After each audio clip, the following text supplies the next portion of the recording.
और मुसलमानों का तो क्या कहिए साहब, बस आपका तो नाम ही काफी। आपकी सारी मोहब्बत, आपका सारा संघर्ष, आपकी सारी मुल्क के प्रति वफादारी सब एक झटके से दूर हो जाती है जब बस आपका नाम लोगों को पता हो जाता है। लेकिन ये चंद लोग हैं, मेरी बात को आप याद रखें, ये मुल्क नहीं है। इस मुल्क में वो भी लोग हैं जो आपके साथ कंधे से कंधा मिला के इस लड़ाई को लड़ने के लिए खड़े हैं और हमेशा आपके साथ खड़े रहेंगे। इस बात का भी मैं इस मंच के माध्यम से और एक अम्बेडकरवादी होने के नाते आपको विश्वास दिलाने का काम करता हूं कि हम संविधान की रक्षा के लिए हर कीमत चुकाने के लिए तैयार। मुझे सबसे बड़ा खतरा महसूस होता है कि जहां आखिरी उम्मीद होती है न्याय की, और वो न्याय का मंदिर अगर सत्ता के आगे झुक जाए या सत्ता के आगे, सत्ता की चौखट पे दम तोड़ दे या नाक रगड़ दे, तो देश पे खतरा, वाकई में इस संविधान पे खतरा बढ़ जाता है। कि बाबा साहब अम्बेडकर हमारे लिए मात्र एक किरदार नहीं, उनके नाम के साथ हमारी जान बसती है। उन्होंने जो हमें दिया है वो हम शब्दों में उसको बयान नहीं कर सकते। मैं और मुझसे पहले जितने सियासी लीडर जो उस तहरीक को पसंद करते हैं, उस विचार पर चलते हैं, वो सब आज अगर हैं और अगर हमें जबान मिली है तो ये डॉक्टर बाबा साहब अम्बेडकर की देन है। और आपकी, जब मैं तहरीक को पढ़ रहा था मीम फाउंडेशन की, तो मैं महसूस कर रहा था, चाहे वो सर सैयद अहमद खान साहब की तहरीक हो या आपकी ये तहरीक हो, आप भी एजुकेशन पे काम कर रहे हैं। और एजुकेशन देती क्या है? मैं तो एजुकेशन पे कुछ और सोचता हूँ।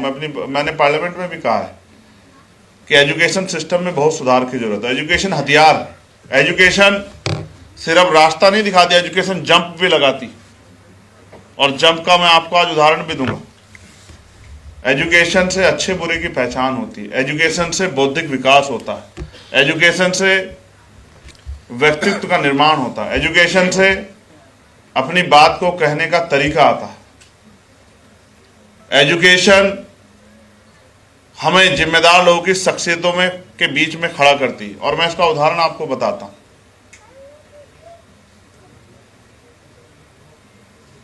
कोई शख्स जिसकी कई पीढ़ियां गरीबी, बेबसी, लाचारी और बुनियादी सुविधाओं से दूर रही, और उसके परिवार की एक पीढ़ी ने एजुकेशन को एक्सेप्ट किया और अच्छी तरीके से एजुकेशन ली, तो वही जो गरीबी, बेबसी, लाचारी में जो परिवार जी रहा था, वो जंप करके IAS, IPS, वकील, जज, इंजीनियर, डॉक्टर, साइंटिस्ट, कुछ भी बन सकता है। इस भूमिका पे जब वो आता है, उसका सम्मान बढ़ता है, उसके परिवार की हालत बदलती है, जिन लोगों के बीच वो रहता है उनके सोचने का तरीका बदलता है, बहुत कुछ बदलता है। एजुकेशन इसलिए जंप देती है कि कल तक जो सड़कों पे घूम रहा था और वो आज परीक्षा देके IAS की, और वो IAS बन के जब जिले में जाके DM बन के बैठता है तो पूरे जिले को ऑपरेट करता है। और जब उसकी गाड़ी कहीं से गुजरती है तो देखने वाले कहते हैं कि जिलाधिकारी जा रहा है। ये जंप है। जो काम 50 साल में नहीं हो सकता था वो 1 साल में हो सकता है अगर आप एजुकेशन की वैल्यू को समझें। तो मीम फाउंडेशन, मुबारकबाद मीम फाउंडेशन को कि वो बहुत अच्छा काम कर रहे हैं, डिजास्टर पे भी काम कर रहे हैं वो। और जो तमाम तरह की चीजें हैं जो मैंने उनके फोल्डर में पढ़ी, वो बहुत सारी चीजों पे काम कर रहे हैं। तो ज़हनी तौर पे उनको मैं खुले दिल से समर्थन करता हूं। लेकिन मैं आपको ये बहुत जिम्मेदार से कहना चाहता हूं, एजुकेशन सिस्टम आज हमारे देश का बहुत लो लेवल पर है। जितना सरकार को, स्टेट और सेंट्रल गवर्नमेंट को पैसा खर्च करना चाहिए GDP का, उतना कोई सरकार खर्च नहीं कर रही। और उसका खामियाजा ये है, अदीब साहब बैठे हैं, मैं इस बात को किसी से जोड़ना नहीं चाहता।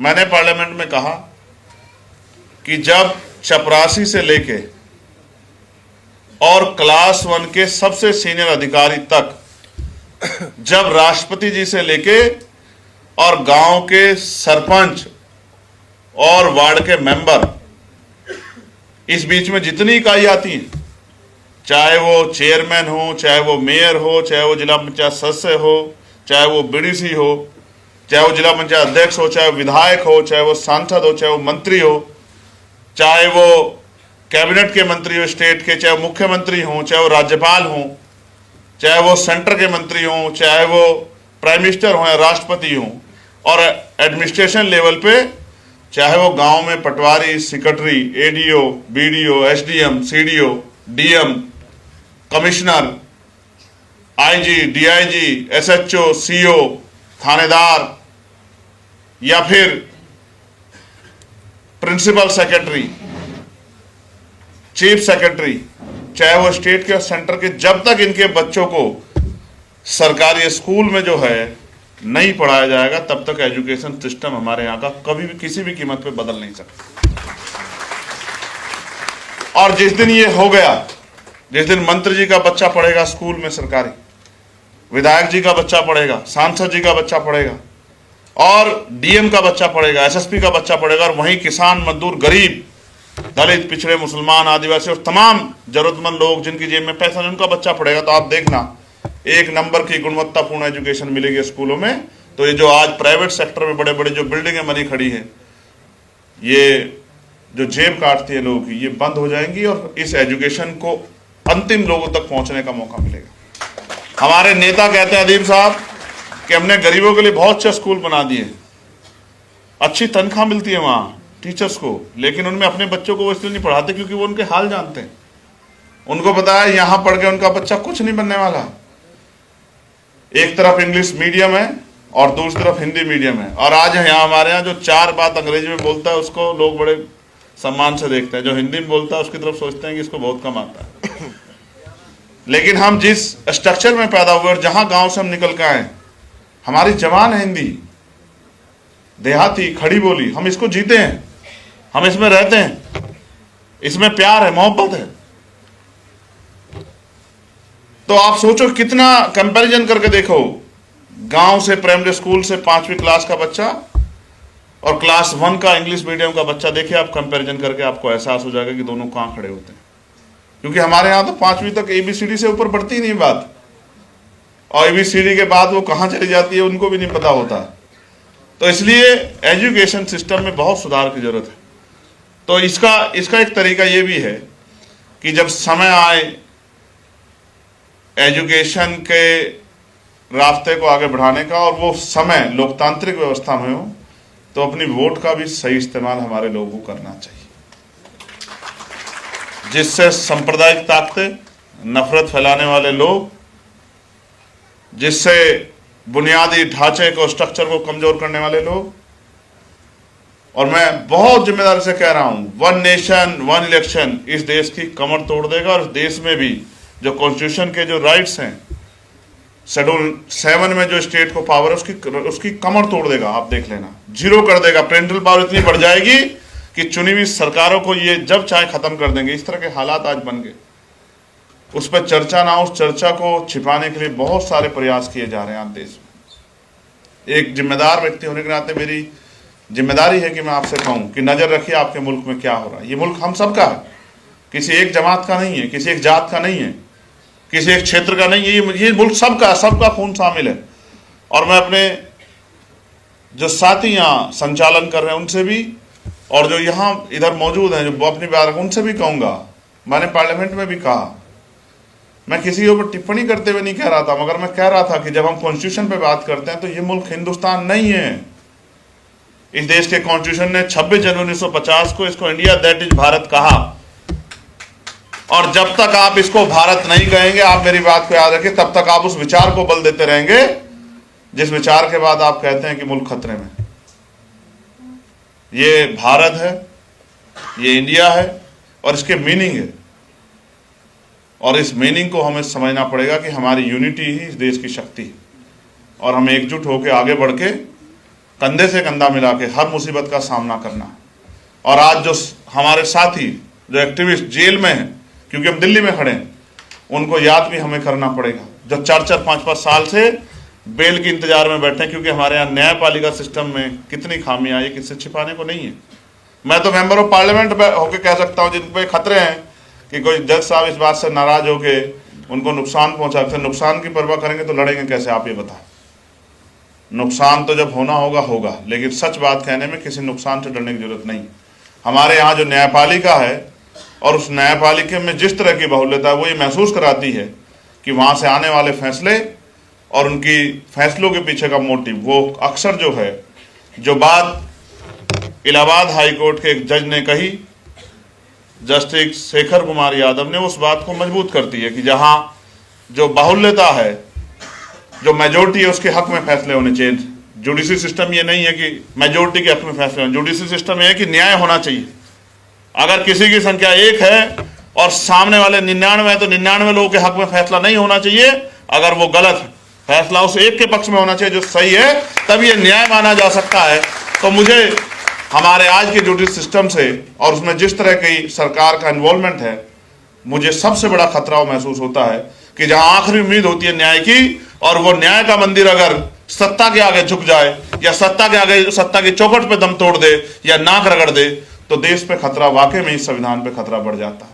और आप महसूस कीजिए, बहुत सारे फैसले ऐसे हैं जो सोचने को मजबूर करते हैं कि क्या हमारा जुडिशरी सिस्टम सही काम कर रहा है। कितने लोग हैं, जब वो कल अगर निर्दोष पाए गए तो कहां से आप उनकी जवानी और उनका इस समय लौटा दोगे जिस समय को आपने बर्बाद करके रख दिया। सिर्फ सियासी कारणों से आज कितने लोग, और मुझे कहने में कोई गुरेज नहीं है, मैं यहां भी कह सकता हूं, मैंने पार्लियामेंट में भी कहा था कि बहुत सारे ऐसे साथी, उमर खालिद और खालिद सैफी से लेके शर्जिल इमाम, सिफाउर रहमान से लेके जो जेलों में सड़ रहे हैं, और उनकी आवाज उठाने वाला कोई नहीं, और आवाज उठाई जाती तो दबाई जाती। और मैं यहां ये भी कहूंगा कि मेरे छोटे भाई अब्दुल्ला आजम और आजम खान साहब, जिन्होंने इस मूवमेंट को आगे बढ़ाने का काम किया, जो सर सैयद अहमद खान साहब ने चलाई थी एजुकेशन की मूवमेंट को, और उन्होंने वो जौहर यूनिवर्सिटी बनाने का काम किया। आज जौहर यूनिवर्सिटी पे भी और आजम भाई को भी क्या सहना पड़ रहा है, ये भी किससे छिपा हुआ नहीं। मैं बहुत जिम्मेदारी से अपनी बात को खत्म करते हुए आपसे कह रहा हूं, मुल्क हम सबको देख रहा है। एक पहला भी समय आया था जब ब्रिटिश हुकूमत के खिलाफ लड़ाई लड़ी गई थी, तब भी मिलके मुल्क ने लड़ाई लड़ी थी, और आज भी जरूरत है कि हम लोग मिलके एक मुट्ठी बन के लड़ें।